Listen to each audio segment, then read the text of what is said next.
Je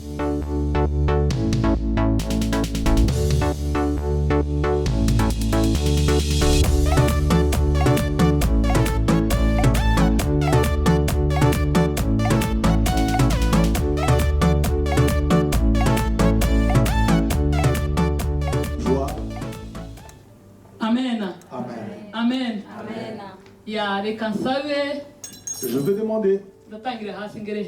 Je veux commencer à partir du bas vers le haut.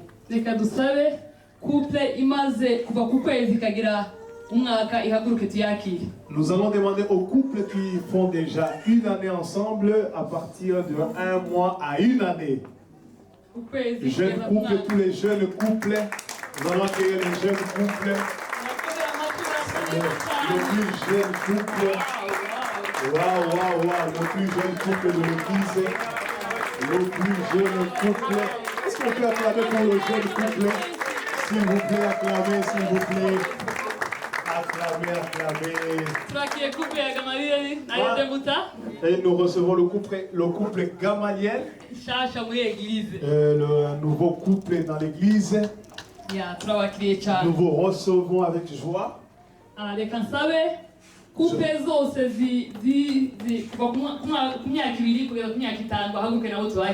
Nous sommes là, tous les couples à partir d'1 année à 4 à 5 mois.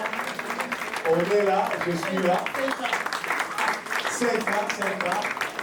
Ah, waouh! Nous sommes là.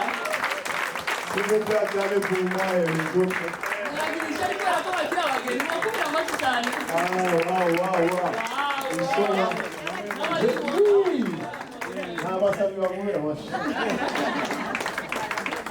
Yes. Merci beaucoup. Vous pouvez vous asseoir. Wow. 6 ans à 10 ans. Wow. Acclamez pour le couple de 6 ans à 10 ans. 6 ans à 10 ans, wow. Aïe. Acclamez sérieusement pour 10 ans. Enlève ton costume, en fait. En tout cas, enlève ton costume. Wow.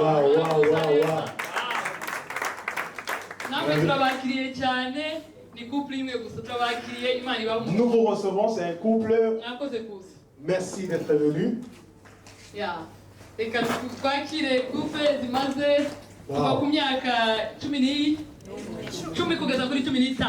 Nous allons recevoir des couples ici de 10 ans à 15 ans. Aïe. Ils sont très nombreux. Maman Pasteur va pouvoir se... Caméramen, s'il vous plaît les caméramens, veuillez vous tourner sur nos invités spéciaux. Les couples de 10 ans à 15 ans. C'est pas facile, hein? Ce sont des couples avec une histoire. Nous vous recevons dans la présence du Seigneur. Que Dieu vous bénisse. Ah, vous êtes très nombreux. En tout cas, vous êtes bénis. Alléluia. 15.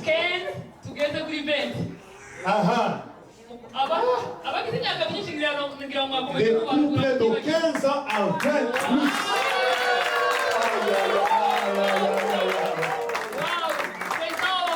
En tout cas, président et présidente de maman, président de papa et présidente de maman, ils ont ensemble des années de 15 à 20 ans. Nous vous recevons dans la présence du Seigneur. Merci d'être venu. Wow. Nous avons quitté de 20 ans. 20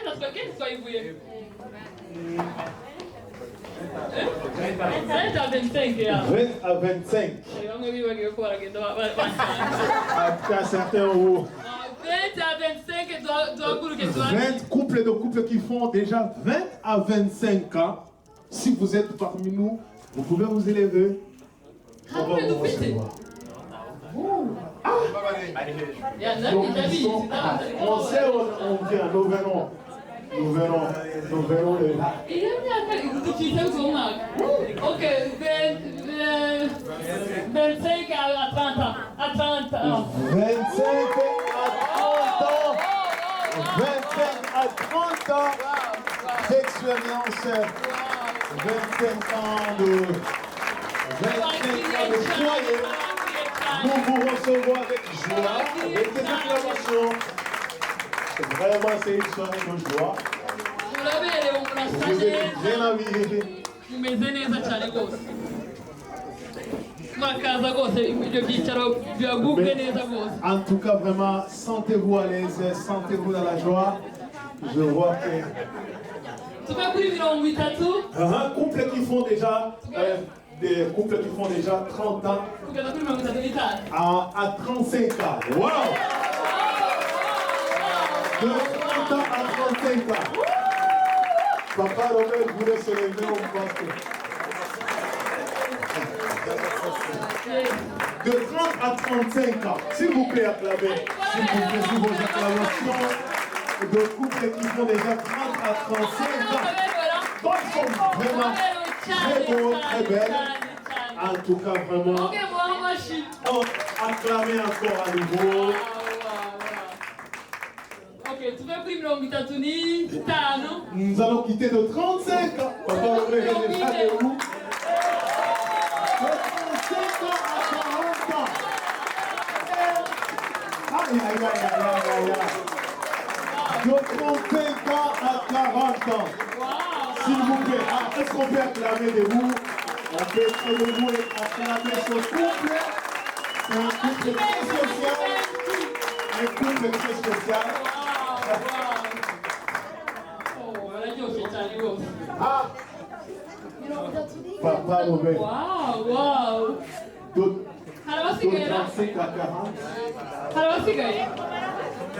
Oya, harabasigaye bafite kuva kuri 30 kugeza Hamagara abashaka guhaguruka.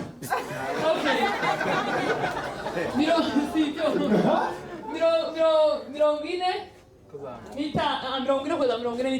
Ah, de foyers qui font déjà 40 à 45 ans. Oh. Papa Albert wafunze kabisa. Papa Albert vient de clôturer. Akwiriye igikombe. En tout cas, il mérite des cadeaux. Il mérite des cadeaux spéciaux. Maman présidente, il faut offrir un cadeau et acclamer encore. On a les couples qui font déjà 40 ans. Le foyer, c'est vraiment une belle. Et nous allons nous accueillir aussi d'autres personnes. Et nous voulons vous remercier d'être venus. Nous voulons vous remercier du fond du cœur. Ce sont des pères, ce sont nos parents qui vraiment sont spéciaux, qui font vraiment un travail d'élever leurs enfants étant seuls. Un père qui élève son fils, ses enfants étant seuls. Soit un maman ici qui élève ses enfants, qui éduque ses enfants. Ils sont désolés de s'acclamer. Nous devons acclamer. Maman Jeannette, Lisa. Téléphonez-vous. Maman Deborah, son mari. Elle n'était pas dans le nombre.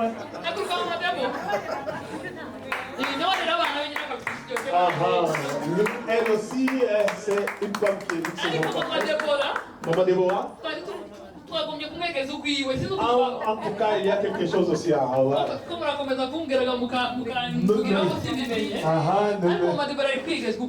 Maman Deborah, on va l'accueillir. Lisa na Jeannette, tenez-vous debout, on va vous photographier, on va les acclamer. Ce sont des belles mamans qui font un travail d'éduquer les enfants seuls. Que Dieu vous bénisse. Que Dieu vous bénisse richement. Que Dieu vous bénisse. À vos places. Maman Debo. Avant Debo. Les gens vous auront battu. En tout cas, tous les grands événements sont fixés. Maman Debo. Acclamez pour Maman Debo, Maman Debo. Nous te recevons dans la présence du Seigneur. Nous te recevons. C'est une femme. Elle est spéciale. Elle est spéciale. Vous savez? Elle est spéciale. Elle est spéciale. C'est une dame spéciale, spéciale, spéciale. C'est une dame spéciale. En tout cas, vraiment très peu. En tout cas, c'est une femme spéciale. On t'acclame. Merci beaucoup. Est-ce que certains que je n'ai pas pu l'accueillir ici? Oui, lui, en tout cas, j'ai de lui recevoir.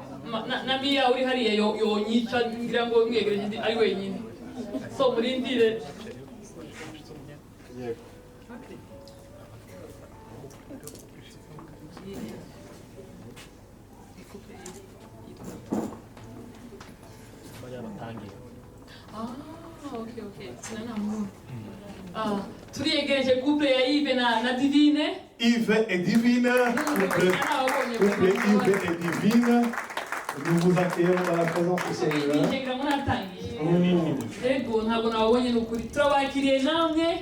Nous vous recevons dans la présence du Seigneur.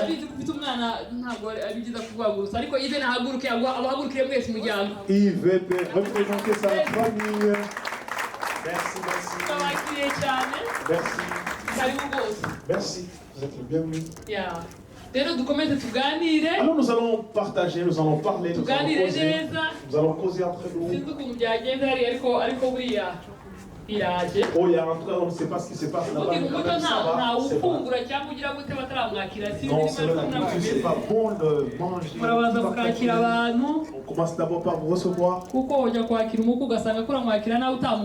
Donc, parfois, tu peux recevoir un ordre. Il faut d'abord le recevoir. Et je connais tout le monde. Même vos noms, vos adresses, je connais. En tout cas, maintenant, je peux vous recevoir. Mais je sais vos adresses. Cabine technique, donc on va nous servir. Donc nous allons recevoir le papa de la maison, notre père de la maison. Est-ce qu'on peut acclamer? On peut acclamer pour le père de la maison, le père de la famille.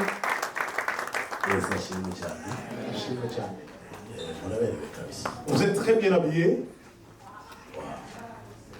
Alléluia. Alléluia. Tout est bon. Un chanteur qui a chanté en disant c'est ce que Jésus a fait.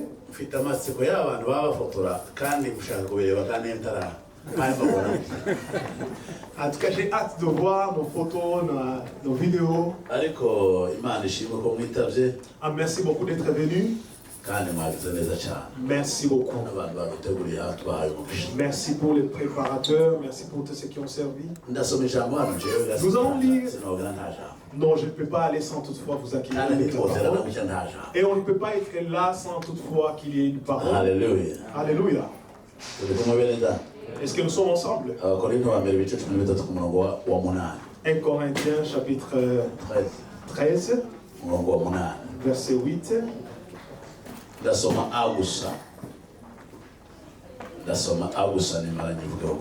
Et là, il va lire la parole et on va.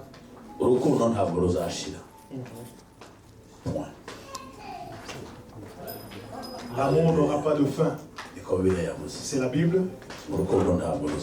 L'amour n'aura pas de fin. Alléluia. Amen. Pourquoi est-ce que l'amour n'aura pas de fin? En d'autres termes, toute autre chose aura de fin. Et toute autre chose aura de fin. Mais l'amour n'aura pas de fin. Alléluia. Merci. Pourquoi est-ce que l'amour n'aura pas de fin? Alléluia. Alléluia. Mais vous pouvez aussi me prêter vos oreilles.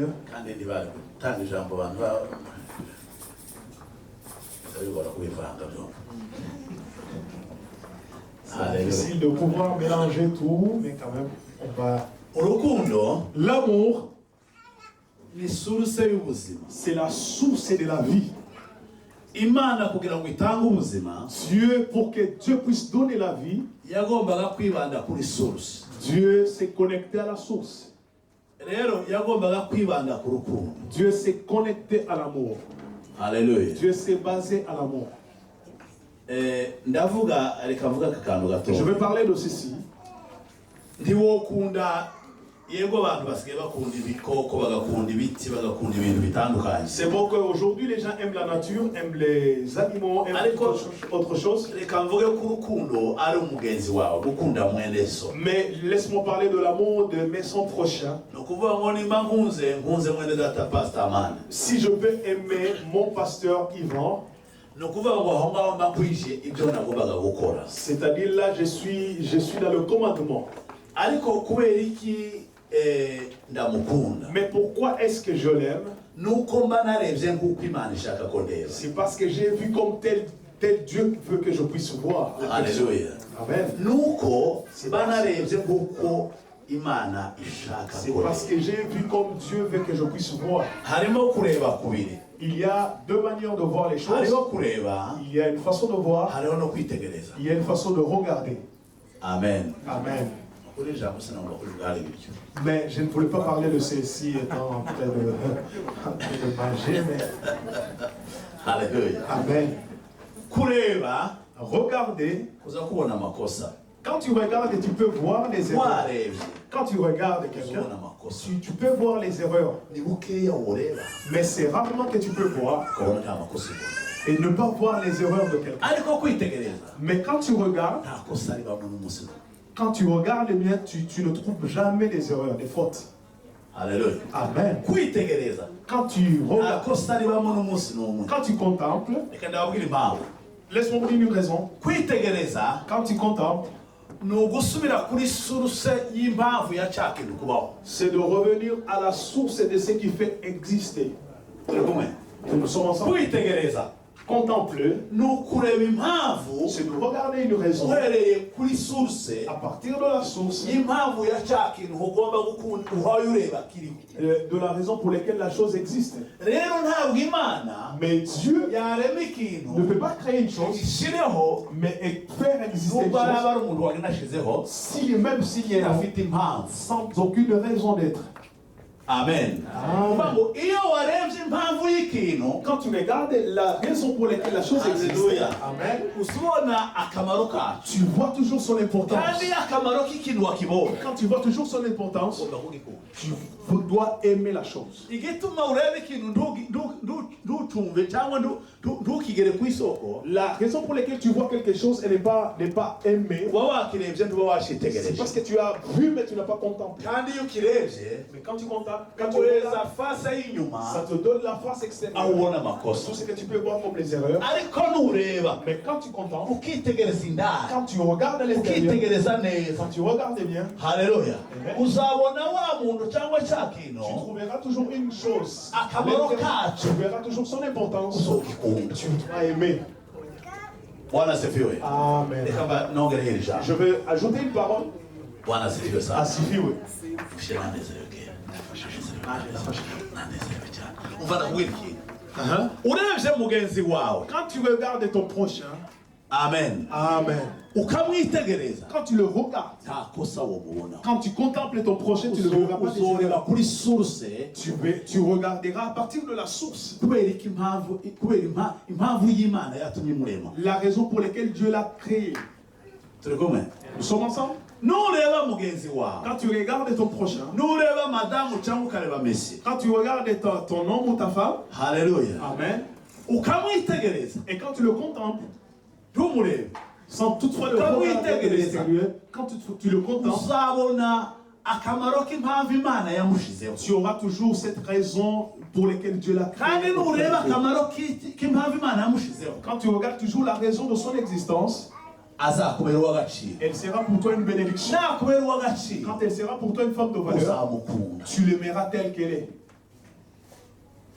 Bwana asifiwe sana. Asifiwe milele. Nta mpamvu n'imwe Aucune raison. yagombye gutuma mugenzi wawe Aucune raison qui peut faire qu'un ami, ton prochain, umubona nkaho atagize icyo amaze, que tu puisses le voir comme quelqu'un qui n'a aucun intérêt. nuko uzoba wamurebye, C'est parce que tu l'auras contemplé. ariko wimureba mwitegereza. Mais tu n'es pas en train de contempler, tu le regardes, mais Jya sans kuri pouvoir source contempler. y'impamvu Imana Il faut yamugize. toujours revenir à la source pour laquelle Dieu l'a créé. Icyo kintu cyohaba, Si cette chose existe, nta tandukano ry'umugabo n'umugore ryohaba. il n'y aura jamais de séparation.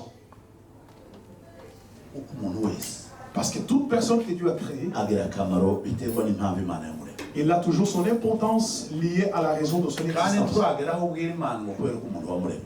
Tu n'es pas arrivé à un moment ou à un stade où tu peux questionner Dieu. Pourquoi est-ce que tu m'as créé une telle personne? Nubwo wobivuga, Même si tu peux poser ni une question, ukubera kutabimenya, c'est parce que tu ne comprends pas. kubera ko uwo muntu Parce que cette personne, kurareba ukareba ibibi, toi tu regardes la personne, tu vois ariko toujours ses erreurs. mwitegereze Mais quand tu contemples la urebe personne, ibyiza tu byiwe. peux voir les meilleures choses en lui. Haleluya. Amen. Mwitegereze urebe Il faut akamaro amaze. contempler la personne en fait de voir les biens en lui. Kwitegereza Quand tu contemples la kuza personne, kureba isusi, tu vois la source. kuza kureba Tu isoko vois toujours la source de la personne. y'ibyiza Tu vois toujours les bonnes bya choses. cya kintu uhaye ureba. Les bonnes choses que tu vois en lui. Nicyo bituma C'est la raison pour laquelle Yohana na Yakobo na Petro Jean, Jacques et Jacques, Pierre et Jacques, babwiye wa cya kirema, ils ont dit aux paralytiques, barakibwira ngo utwitegereze. regardez-nous, contemplez-nous. Haleluya. Amen. Icyo bashaka kumubwira, C'est qu'il voulait le dire.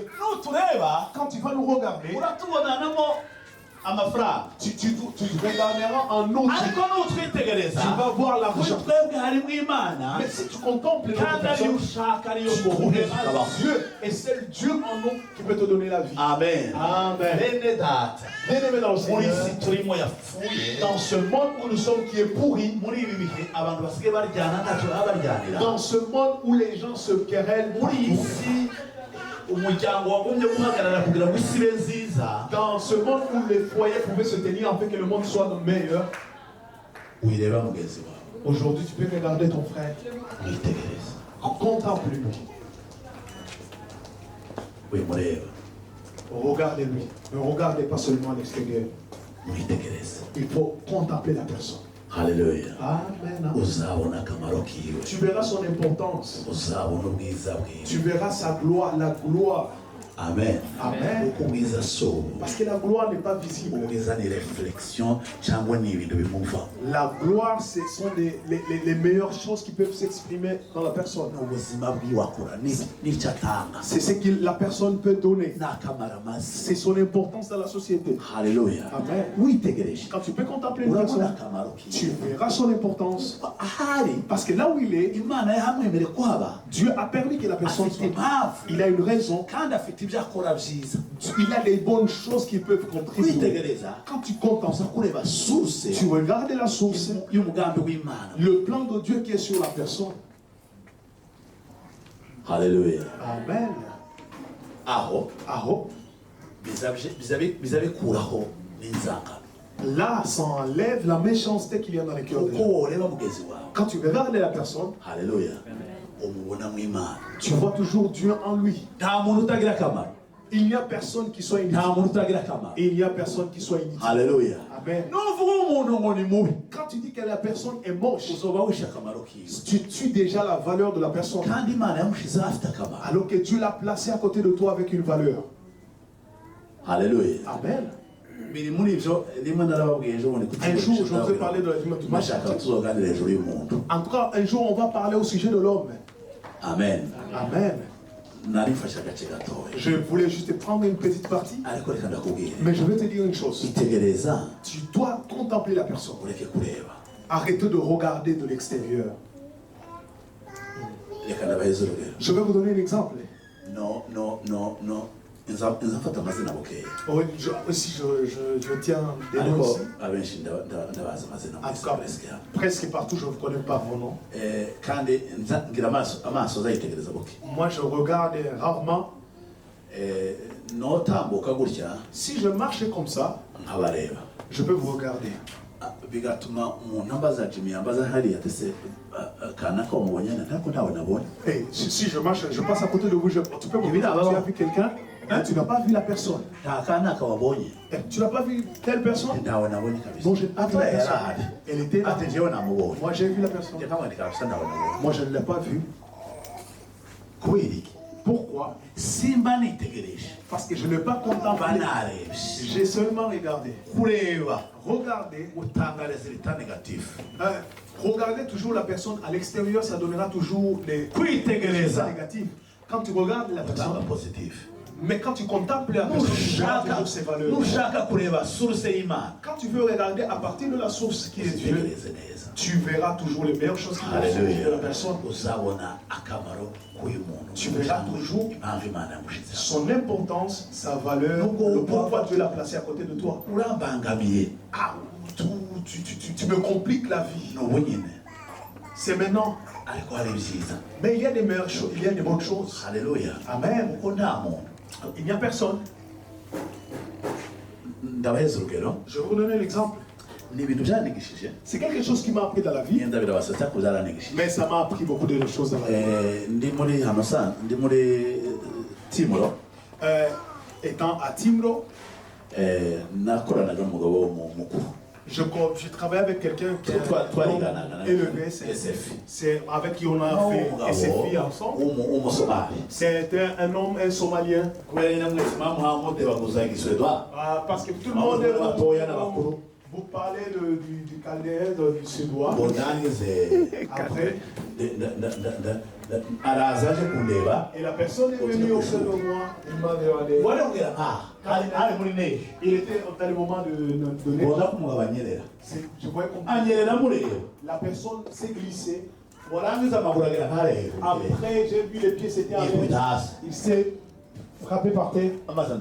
J'ai commencé à rire. J'ai commencé à rire. Pourquoi tu es par terre? Un homme comme toi, tu te lances dans l'air comme un enfant. Avec notre Suédois malade, je l'ai aidé. Je n'ai pas avancé même 2 pas. Je n'ai pas avancé même 2 pas. Je n'ai pas avancé 2 pas. Je n'ai pas allé comme ça. J'ai sauté à terre. Je me suis vu déjà là-bas. Je l'ai vu la personne pas par terre. Il s'est tenu comme ça, bouche bée. Je lui ai dit non, j'étais donc si tu continues à rire, on va tomber dans le foie. Non, ça m'a appris. Ça ne m'a pas quitté dans ma tête. Pourquoi? Pour quelqu'un. Quand tu regardes toujours les fautes, toi tu regardes en toi, il faut voir bien, tu as 2. Je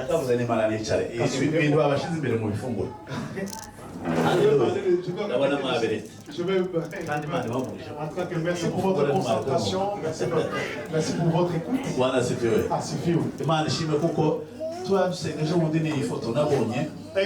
L'autre fois quand je priais, j'ai vu une telle image comme ça. Je venais de ce côté ici. Quelqu'un m'a ramené, j'étais assis ici. J'ai dit, il faut prier pour le travail des gens. C'est Papa François qui m'a dit. Sa femme ne prie pas pour le travail des gens. C'est accompli. Les gens, c'est déjà, c'est accompli. C'est après que j'ai commencé à changer. J'ai commencé à parler d'autres choses. Alléluia. Amen. Sortez de cette prière. Je vous donne l'assurance que ce jour j'ai dit Seigneur merci. Ceux qui ont besoin du travail, vous pouvez acclamer. Alléluia. Amen. Amen. Amen. Vous recevez? Amen. Alors écoutez-moi. Quand tu regardes ton prochain, quand tu vois une erreur dans ton voisin, toi, il faut te regarder. Toi, tu te verras avec 5.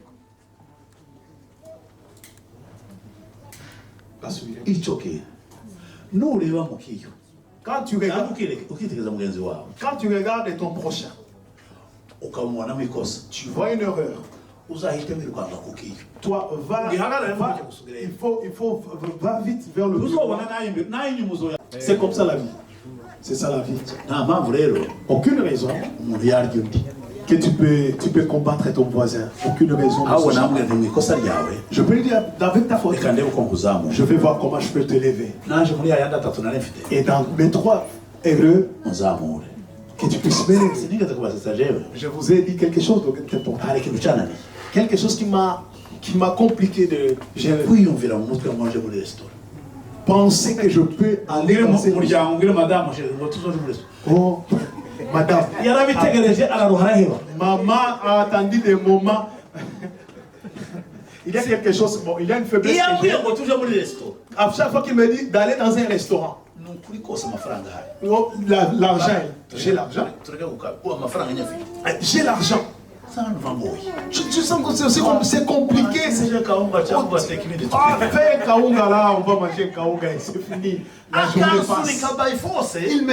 On va aller dans un restaurant. Et je vais dans un restaurant quelque part. Alors, quand la nourriture est devant moi, je mange beaucoup plus que j'ai dit à ma femme, merci beaucoup de m'avoir amené dans ce lieu. Ma femme sait déjà. Il pousse, il va. Il sait que je ne peux pas refuser. Je pars en étant fâché. Mais quand j'arrive... Non, est-ce qu'on peut se chamailler parce que je n'aime pas le restaurant? Il sait que papa n'aime pas les trucs des restaurants. Mais il sait que je dois encourager, pousser. Mais ma femme sait, je dois pousser jusqu'à la meilleure progression. Et quand j'arrive là-bas, je dis merci, je suis là. La puissance, la force est des femmes. Hein? I'm sorry. Je demande pardon. Des fois, vous compliquez les choses. Comme ça, c'est comme ça. Combat. Hein? Tu donnes un coup. Et tu donnes un coup à quelqu'un qui est appelé aussi à donner des coups. Normalement, une femme, c'est une femme sage, intelligente. Non, la raison pour laquelle Dieu l'a appelé l'aide semblable. Quand tu es dans les chemins sans issue, c'est là que une femme a la femme vient te dire chérie. Oh chérie, on peut aller. Elle me disait comme ça, elle me grattait à la tête, elle me disait chérie, on peut aller réfléchir au restaurant, c'est là qu'on peut réfléchir bien. 2 fois, 3 fois, paf. L'homme dit allons-y, allons-y. Mais quand tu lui dis non, on peut aller voir. Il dit allons au restaurant. Ça c'est la nature. C'est comme ça. Chérie, allons au restaurant. Il dit oh chérie, calme-toi. Les hommes. L'homme c'est la femme. La femme c'est une chose. C'est une belle chose. Tu dois. Obligation. Tu dois aimer ta femme. Bon appétit.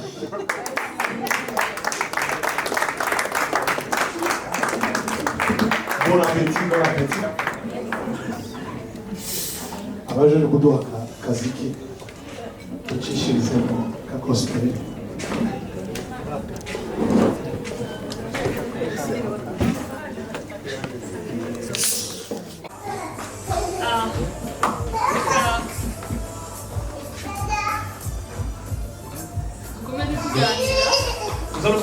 a conversé, nous on va continuer. Kuko pastor avuze ibyiza biri imbere. En tout cas, le maire est à venir. Reka nsabe Gamariyeri nawe byo gutabaza hano imbere. En tout cas, nous allons demander à un couple jeune de l'église. Couple jeune. Le couple jeune de l'église.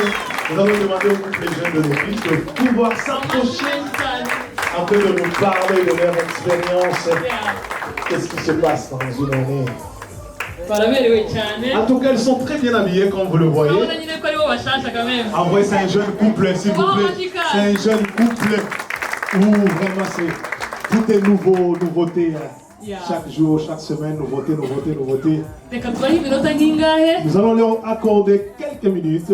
tubwire uko urugo ruryoshye Ils cyangwa vont nous parler de leur lune de miel. Waouh! Ils vont nous parler de leur expérience.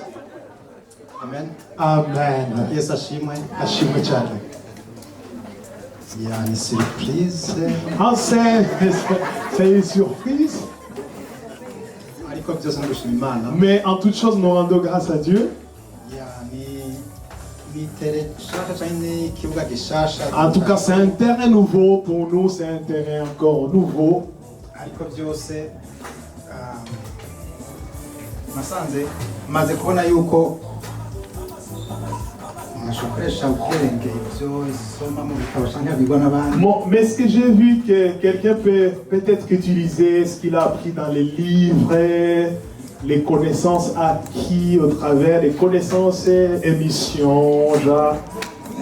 cyane ya ariko nasanze nkoresheje icyo natanguriye gusoma amakuru nk'abandi. Mais tout en commençant, ce que je vous ai dit, c'est qu'on peut lire dans les livres, c'est qu'on peut entendre comme émission des amoureux, tout ça. Ya mu mezi tumaze makeyi Dans quelques mois avec qui nous sommes avec ma femme, birashoboka ko ushobora kugoma igihome. tu peux se cogner les murs, tu peux casser le moteur, Nk'uko bishoboka yuko ushobora kugenda ukagendamo neza. tu peux conduire bien, tu peux tenir la route, tu peux bien manager. Mu minsi mike tumaze kubona yuko kujya umupilote Dans quelques mois, donc c'est comme un pilote. umupilote yagiye guhaguruka donc akenera c'est-à-dire communication yo bari muri contrôle. Comme un pilote qui veut décoller, il a besoin de la connaissance des cabines techniques, le cabine technique. Donc il a besoin des cabines techniques. Ya kuva donc yatsa indege gushika Donc byose depuis le démarrage de l'avion jusqu'au décollage, ni donc contrôle ni donc atwara indege atwabona muri donc il pilote l'avion à partir à partir du cabine centrale ou bien déjà qu'il lui donne de l'information. ya ico nacyumvire ryari kuko adafise contrôle donc agongana n'izindi ndege. Quand tu n'as pas le contrôle technique, tu peux créer un accident atmosphérien, je ne sais pas. ugasanga yamanutse agonze umusozi Ou bien tu peux cogner une montagne. canke akazuba cane agatakara mu kirere. Ou bien tu peux monter dans les hautes altitudes et se perdre dans les airs. mu gihe abandanije yumviriza donc contrôle iva muri centrale. Mais si le pilote est sage et qu'il continue à écouter les techniques, les cabines techniques, baramubwira ati duga manuka. on peut lui dire monte, descend, monte, balancer. Muri ico gihe ategerezwa kuba Wow, est-ce qu'on peut acclamer s'il vous plaît? Acclamer très fort pour notre jeune couple. nasanze rero Alors j'ai réalisé que Imana umwuka wera atarimwo biragoye. oh, sans Dieu, sans le Saint-Esprit, c'est compliqué mes chers amis. Ico kintu nije nakiboneye ko kuko dufise caractère zacu Bon, c'est ce que j'ai vu parce que j'ai mes caractères. ya uko umuntu yakuze wenyene Oh, j'ai grandi seul. nkahura nawe uko yakuze wenyene. Je l'ai rencontré alors qu'elle est grandie aussi seule. So kubuza ivyo bintu rero Et la complémentarité, ça devient très difficile. ya kandi n'imyaka umuntu aba afise hanyuma Avec l'âge, grand, kubyuzuza c'est toujours difficile. Pouvoir toujours s'accorder, biragoye. So, ni umwuka wera n'Imana nyine gusa idushoboza. Seul le Saint-Esprit et Dieu qui peuvent venir à notre secours. Donc c'est ce que je vis. Ibindi ni Imana yonyine gusa. Murakoze. Madame Naomi. Shalom, shalom. Shalom, shalom. Turashima Imana ko muduhaye kano kanya. Mais nous rendons grâce à Dieu pour cette opportunité. Yenda kwiteza ko twabonye ko ari twe couple ntoya iri hano. Bon, nous avons réalisé que nous sommes le jeune couple de l'église. Ni amezi makeya tumaze mu rugo n'amezi 5. À quelques mois. Turi couple. Amezi 5 dukoze ubukwe. Oh, 5 mois de mariage. Ariko aya mezi twabonye biryoshye cyane. Mais nous avons c'est le ciel. Quelques 5 mois, en tout cas pour moi c'est le ciel. C'est là tout le monde. C'est le 3e ciel, c'est le paradis. Nabonye ari umugisha cyane gukora couple. C'est vraiment une bénédiction d'être en couple ou bien d'être dans un foyer. Nibyo twifuriza n'abari inyuma. En tout cas, c'est ce que nous pouvons, malgré qu'ils ne sont pas là, c'est ce que nous pouvons désirer à ceux qui sont après nous. Ni umugisha ukomeye ku buryo twifuza kuzatera ikirenge mu cya Papa Robert. Ah, waouh! C'est vraiment une bénédiction alors que nous voulons vraiment avancer dans les pas, comme Papa Robert ici, tukagera ku myaka 40 y'urushako kuzamura. afin d'atteindre les 40 ans de foyer, de mariage, vers au-delà. Umugisha ukomeye. C'est vraiment une grande joie. Turishimye cyane murakoze. En tout cas, nous sommes tellement dans la joie. Et merci beaucoup. On va passer avec toi. On va quoi, Waza? En tout cas, ça, bon, on aura des questions après. Nous allons poser des questions après. Waouh, Doudou et Dina, nous allons le recevoir. Est-ce que c'est sous vos acclamations?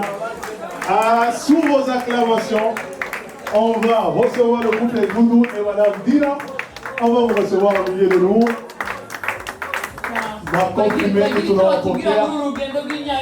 Et aussi nous donc 15 à 20 ans.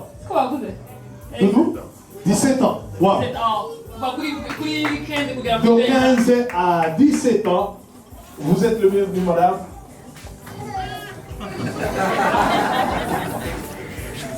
Vous avez dit aimer les femmes.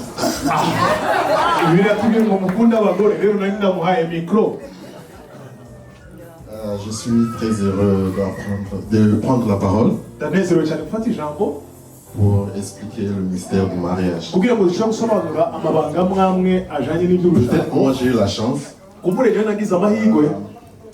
Parce que des fois il y a des images qui arrivent rapidement. On n'arrive pas à saisir.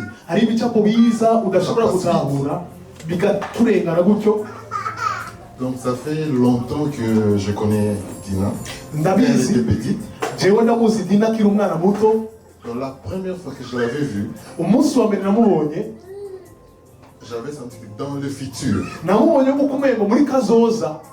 j'aurais quelque chose avec elle. Mais elle était encore petite.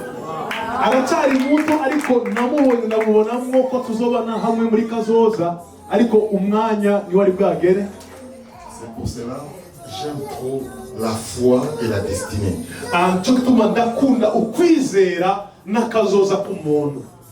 Donc Dieu parle de multiples façons. Sauf que nous, on n'écoute pas. Il y a des images qui passent.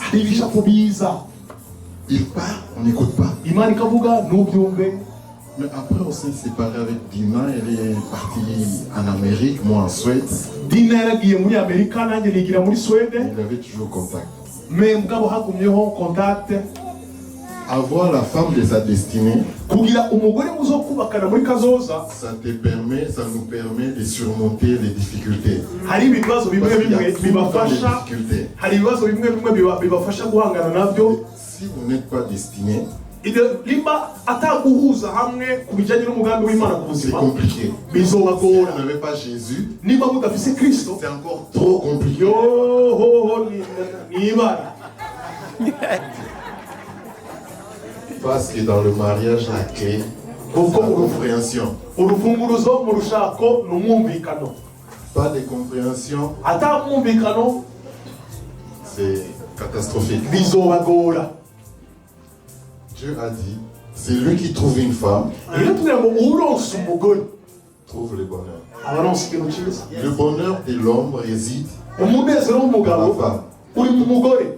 L'homme doit être attentif à écouter ce que la femme dit. Umugore Parce umugabo qu'on ne sait ategereza pas kuba quand umuntu Dieu a yumviriza pris la côte de l'homme. ubwo igihe Imana yakura umufasha On ne sait ikamukura pas mu qu'est-ce que rubavu. Dieu a dit à la femme. Ntituzi icyo Imana yari yavuganye n'umugore mu gihe twe tujyanye. C'est sûr qu'il a mis des informations dans la femme Nibyo ari ibintu pour Imana protéger l'homme. yashize mu mugore kugira ngo arinde umugabo. Soyez à l'écoute de la femme. Mwumvirize abagore banyu. Je ne dis pas que moi je suis tout le temps à l'écoute. Sinababwira ko buri munsi naba ndiko numviriza. Mais il faut être, je vous conseille d'être à l'écoute de la femme. Mugabo ni byiza ko mwumviriza abagore. Parce que la femme a quelque chose de subtil. Elle sent. Elle Umugore avance par rapport à l'homme. umugore ari imbere cyane kuruta umugabo. L'homme est concentré à comment faire avancer la famille, comment Umugabo wewe survivre. umugabo wewe yamari mu by'uyu munsi ni gute bo kwiga ni gute bawugira indero nziza. Pendant que les femmes Umugore mettent leurs genoux par terre umugore we arapfukama agahamagara Imana agahamagara pour Imana protéger la famille. agahimbaza Imana kugira ngo Imana irinde umuryango wawe. S'il vous plaît, Bene c'est la data femme. mwumvirize abagore banyu Et la compréhension. mugire ugutahura. Quand il n'y a pas de compréhension, Iyo atagutahura naguhari c'est compliqué. bizobagora. Donc en bref, c'est ce que je peux dire. Muri Sur le make mariage. n'ibyo nababwira. Wow. Amashyi menshi ku bw'icyubahiro cy'Imana. Amen. Amen. Amen. Bon, Uh-huh. qu'est-ce qu'on va dire?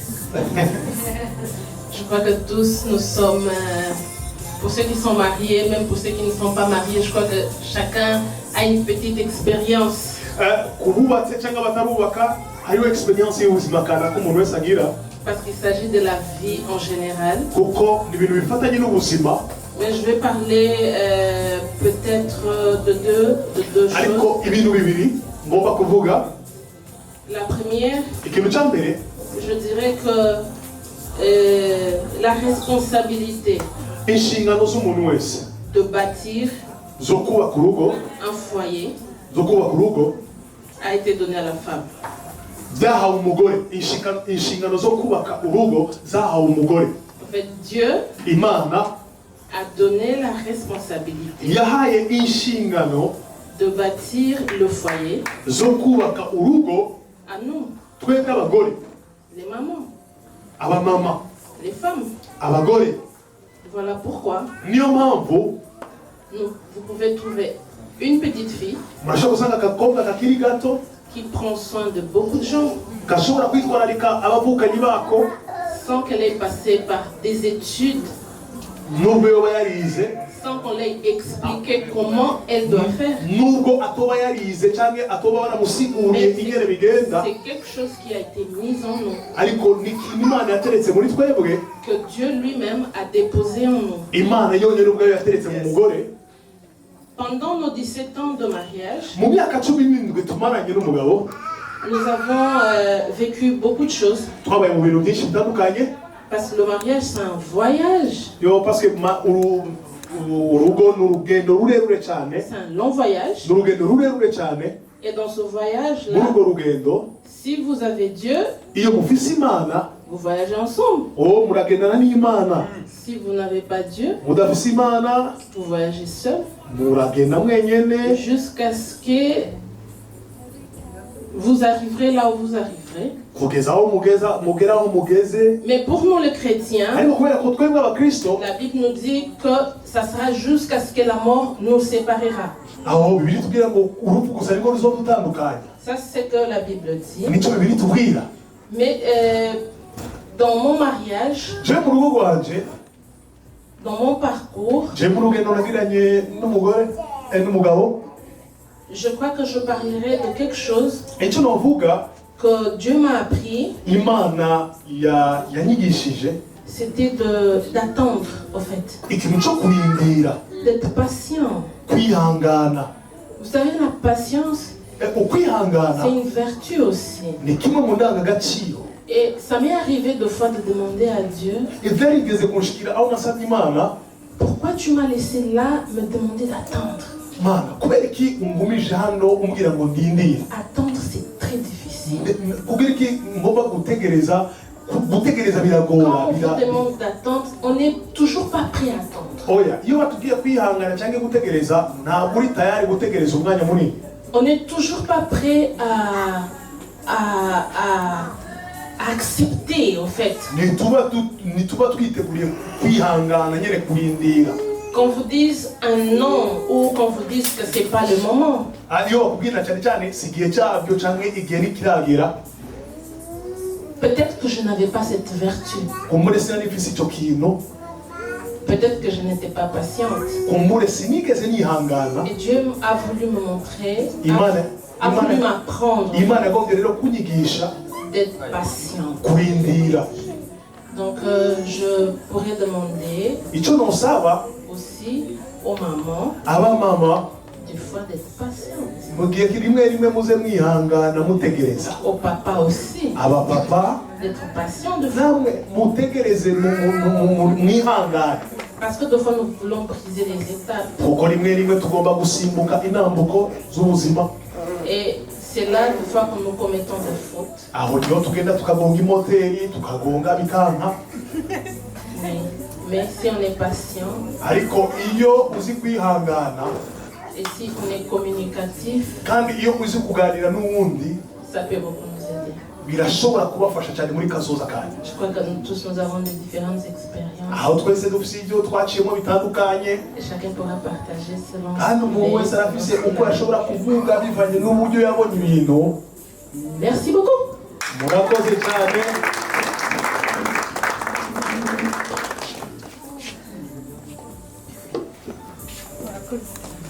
Acclamez pour le couple.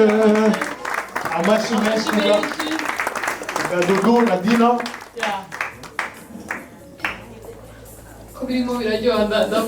Wow, tout est bon, tout est vraiment wow.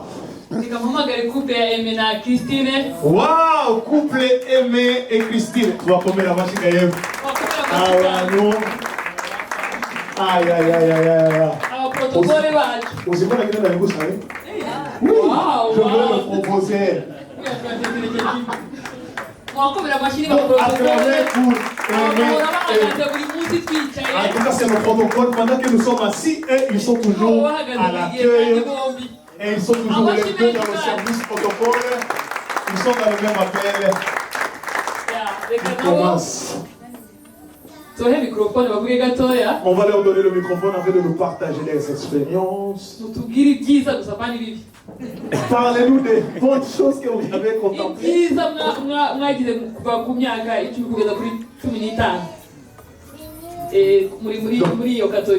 Non, catégorie 10 à 15. Wow. Priorité. Nous sommes dans la joie et nous rendons grâce à Dieu pour ces instants.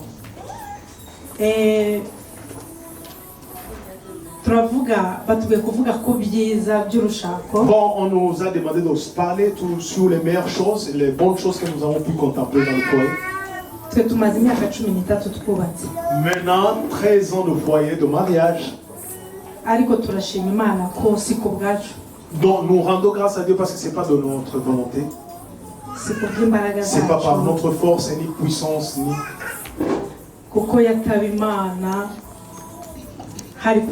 Si ce n'était pas Dieu, ça serait déjà... Nous avons vu Dieu durant notre parcours de mariage.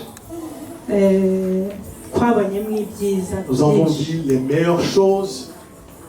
byiza byinshi umwana w'umuntu ataguha. En tout cas, les meilleures choses qu'un homme ne peut pas offrir à un homme. Umuntu ashobora kuvuga, ijambo ry'Imana rivuga ngo umugabo azasiga se na nyina abane n'umugore w'akaramata. L'homme quittera son père et sa mère pour s'attacher à sa femme et eux, ils deviendront une seule chair.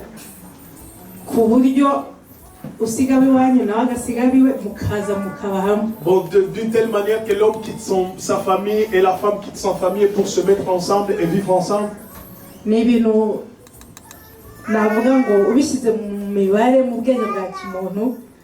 En tout cas, calculement, mentalement, humainement parlant, ça n'existe pas. Nk'uko abatubanjirije bavuze, Comme les expériences de nos frères, buri muntu aba afite ibyo yabayemo, chacun son passé, ufite uburyo warezwe chacun son wakuze, éducation de base. mugahura mukuze mwembi, Et se rencontrer étant des adultes.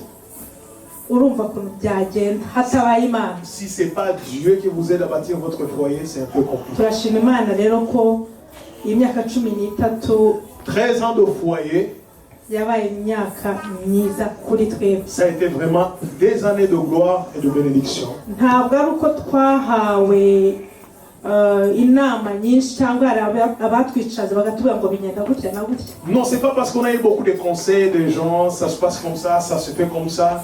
Byose navuga ko ari kubw'ubuntu bw'Imana. C'est juste une grâce que Dieu nous a accordée.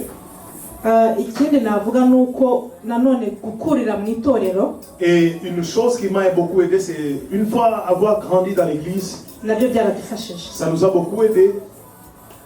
Tumenya ko tutari abamarayika. Nous avons su que nous n'étions pas des anges. Ko hamwe n'ubuzima ariko birashoboka. Avec la vie, c'est possible. Birashoboka nubwo hari abo byananiye twe birashoboka. C'est possible parce que même s'il y a certaines personnes où c'était un peu compliqué, mais ça a été possible. Turashima Imana rero yuko imyaka yose twabonye Imana yatugiriye neza. Nous rendons grâce à Dieu parce que Dieu nous a fait du bien. Yaraturwaniriye. Dieu a été de notre côté. Kandi yaduhaye umugisha. Dieu nous a bénis. Imana yabaha umugisha. Amen. Yesu ashimwe. Gloire au Seigneur. Nahisemo ko abanza J'ai voulu qu'elle commence kugira ngo nze kuyungurura amenye ibyo mvuga njyewe. afin que je puisse savoir ce qu'il faut dire et ce qu'il ne faut pas dire. Sinabaye nk'umuhenda ubwenge kugira ngo Parce que je voulais changer la tendance. avuze ko tumaranye imyaka 13. C'est bien qu'elle vient le dire que nous venons de passer 13 ans. Ariko ubwo iyo ni itatu tubana nk'umugabo n'umugore. Et 13 ans de couple ou bien de foyer. Ariko ubwo tumaze 20 dukundana. Mais ça fait 22 ans. 20 ans de relation d'amour. Kuko twakoze mariage tumaze imyaka 7 dukundana. Parce que on s'est mariés après 7 ans de fiançailles. Après 7 ans de fiançailles. Ariko ikindi nakongeraho, Mais une autre chose que je peux ajouter, nuko aho avuka cyangwa aho mvuka nta n'umwe wari uhazi.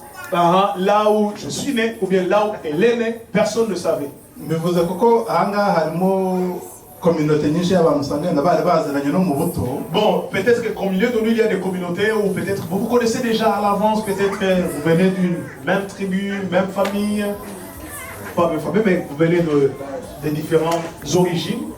Ariko twebwe twahuriye mu nzu y'Imana. Mais nous, on s'est rencontrés dans la maison de Dieu.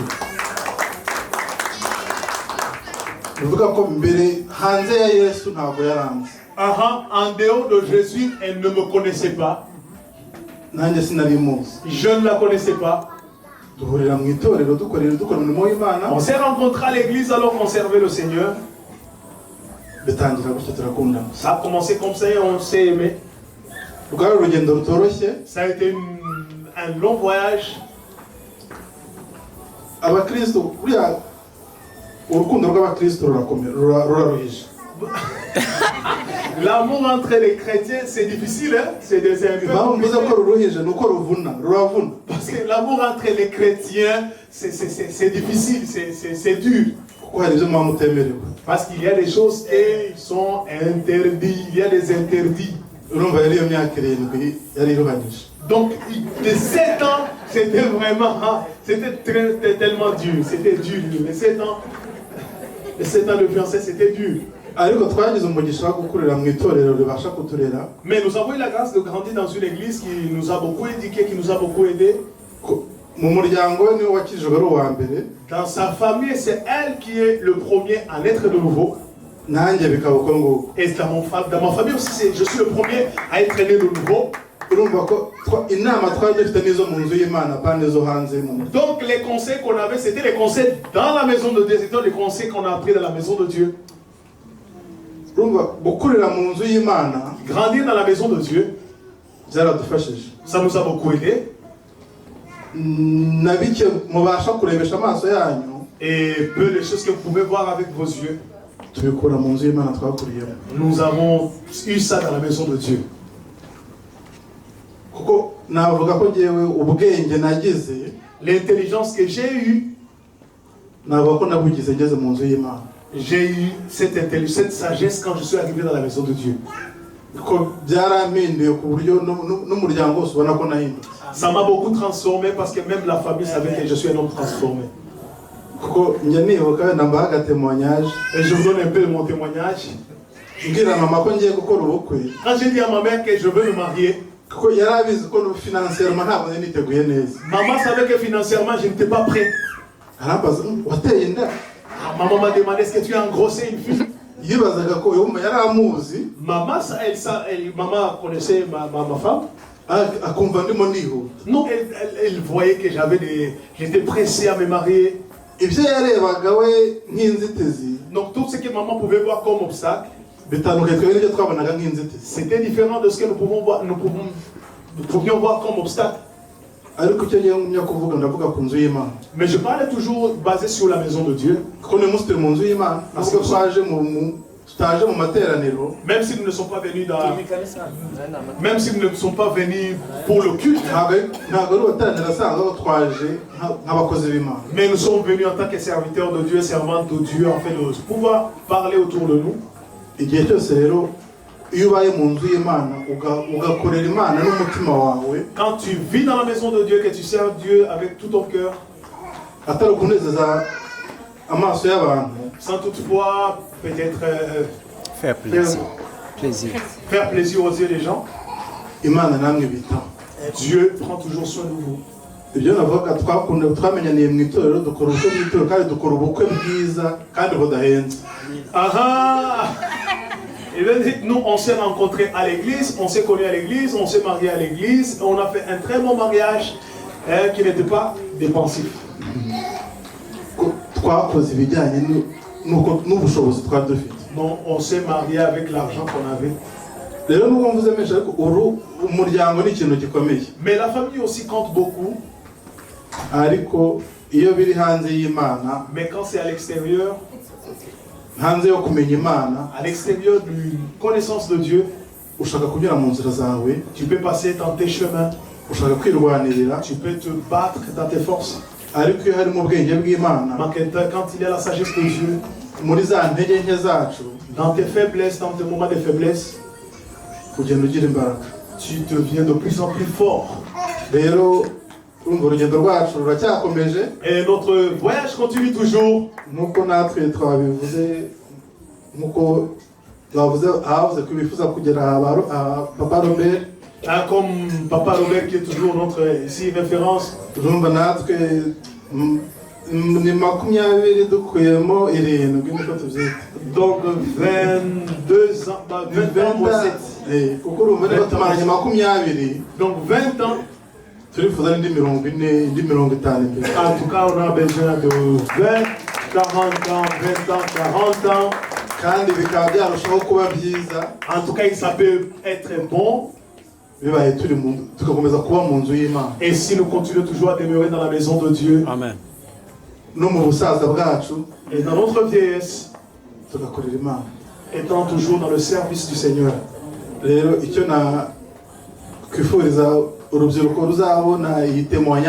En tout cas, ce que je peux peut-être parler à la jeunesse qui pourront voir après ce témoignage, soyez sérieux dans les choses de Dieu. Maman Alida, c'est... Umukomera amaji kubavuye hariya kugera agenda. Maman Alida, c'est la femme de l'autre Dieu, Jimmy. Maze tontualite isindiriwe yafata kino cyuma. Papa, dis que si tu peux venir. Gwifate kino cyuma gatoya. Nimwe mushinzwe media gani wo Wino fati cyuma. Nino fate kino gikoresho hano gatoya. Papa Mia agende yicare hariya gatoya. Papa Mia déplace, on veut voir ta place. Hari abantu bamwe baza bakora bagakora bagakabya. Il y a des gens qui travaillent vraiment et qui travaillent à l'excès. Bagakora bikarenga. Ils travaillent beaucoup. No mu mafete gira ngo iyo bagera muri restaurant bazafasha abakoze muri restaurant. Même peut-être dans les restaurants, ils peuvent servir les gens. Kubera gukora cyane. Parce qu'ils aiment travailler. Reka tuhagurutse coupe ya Jimmy. Bon, pour ceux qui ne savent pas, nous allons recevoir. Nous allons vous montrer la place de Jimmy avec sa femme. Waouh! Acclamez très fort. C'est un couple. C'est un couple spécial, béni. Nous vous recevons. Nous vous recevons avec joie. Nous vous recevons avec joie. Maman. Natire Yves. Wow. Nati. Turakwiyegereje nawe haguruka gatoya. Oh, Yves. Lui aussi c'est un serviteur. Turakwakiriye cyane bose. Nawe utajya wicara ukomeza ukora cyane. En tout cas, c'est quelqu'un qui travaille. Imana igumugisha. Que Dieu te bénisse. Nabawe. Que Dieu te bénisse. Turakwishimiye cyane. Que Dieu te bénisse. Yeah. Amara. Ça, on va les recevoir après, les gens de la cuisine. Mama Janeti narangiza gusenga Nadine ahita akomereza ko na papa Joanna na mama Joanna dukomeze gutya tugenda gufungura. Et après, on va pouvoir vous orienter. Nongere babwire ngo ibyiza biracyari imbere. Les meilleurs est à revenir. Maman bien chakula. Hatuyaomba, natamani kushukuru Mungu. Hatuyaomba. Nashukuru Mungu sana. Oh. Tutarasenga nashaka shimira Imana. Nashukuru sana kwa kazi yenu ambayo mnatualika na mnatupendeza sana. Tunasikia furaha sana ndani. Merci pour votre invitation. Nous sommes dans la joie. Vous êtes très bien habillés. Na ninashukuru sana pastor kupata mke mzuri sana. Oh, acclamez pour le pasteur. Il a vraiment notre maman est tellement spéciale. Vraiment ni mke mzuri sana na leta kila kitu mke yote anajisikia tuko free ndani ya Yesu. En tout cas, vraiment. Sana mama, karibu. Maman, que Dieu vous bénisse. Tu as toutes les conditions divines, spirituelles, et nous sommes dans la joie de vous recevoir. En tout cas, tous ensemble, je vous remercie. Nous allons prier. Baba, katika jina la Yesu Kristo Nazareti aliyo hai, nimekuja mbele yako kwa muda hii na sai Papa. Mimi ni mwenye dhambi Bwana, sistahili kutaja jina lako takatifu. Ninaomba huruma, ninaomba usamaha kutoka mbinguni. Ninahitaji mkono wako wa neema uendelee kutugusa na kutusaidia tuweze kuonekana kuwa haki na kweli ya kumtumikia Bwana. Kwa sababu hii yote ambayo tunapata mchana wa leo wala jioni ya leo ni kwa ajili ya kukuelewa na kukujua kama wewe ni Baba aliye na uhai ndani mwetu. Hatungewezekana leo tuonekane hapo tuko wazima. Haingewezekana tungae ndani ya Yesu. Lakini sasa sisi sote tunaonekana kama tuko wa malaika wako Papa. Tunaonekana na shangwe kubwa, tunaonekana na furaha nzuri zaidi kwa sababu tuna furaha ya amani na salama kukaa katika umoja. Wakati tunaishi katika upendo na umoja, tunaburudisha mioyo zetu, tunaburudisha haki ya nafsi zetu kwa kujua kazi yako. Tunashukuru Mungu kwa kutupatia wazazi wazuri na wamama wazuri ambao wanaotulea katika ndani ya Kristo. Ninashukuru sana Bwana, singeweza kujua leo ningeweza kusimama hapo. Lakini ni neema yako Bwana unanipasha na mimi nisimame hapo ninene neno lako siku ya leo. Niongee kitu kidogo mbele za baraka zangu. Kwa sababu baraka ambayo ulinipa sio za karama za kufichwa, ni baraka za kutoa. Ndio maana ninatoa baraka zangu katika hii kanisa. Ninatoa nafsi za watu wote Bwana wakakuwe na umoja. Ninatoa baraka za ufungulivu katika wote waliofungwa kwa miaka na siku Bwana. Atupatie njia za kuishi katika upendo. Hii ni upendo ya mbingu, sio upendo ya dunia. Ni upendo ya kutufikisha mbinguni. Ni upendo ya kutufikisha kwa njia inayostahili kwetu kwa siku ya leo. Bwana, asante kwa kutupatanisha siku ya leo tuonekane mbinguni. Asante kwa chakula cha leo ambaye kimetayarishwa na utukufu, chenye kina mamlaka, chenye kina heshima. Bwana, tunapotumia chakula tunaona kama sio chakula cha wanadamu, lakini ni chakula chenye kinazaliwa ndani ya huduma ya Bwana Yesu Kristo. Kwa sababu ikitoka mbinguni lazima iangaze nuru yetu siku ya leo. Kila mwenye aliyekuwa na pumzi, tuendelee kula chakula kiendelee kutuzalisha tena kilo zingine za kupanda juu zaidi. Kwa sababu ina mafuta mazuri, ina utukufu, ina kila kitu. Bwana, tumika ndani ya wote waliotumika siku ya leo, kashoke kwa kila kitu. Wabariki kwa kazi yao, wabariki kwa pumzi zao, wabariki kwa kila nguvu zao. Na waliojitoa kwa pesa zao, Bwana, warudishie kwa mara dufu. Wapate kila chote ambaye kinaokosekana ndani ya mifuko zao. Acha Bwana tubariki uchioni ya leo. Tunaomba yote Bwana, tunaacha hapo katika jina la Yesu Kristo Nazareti aliye hai. Amen.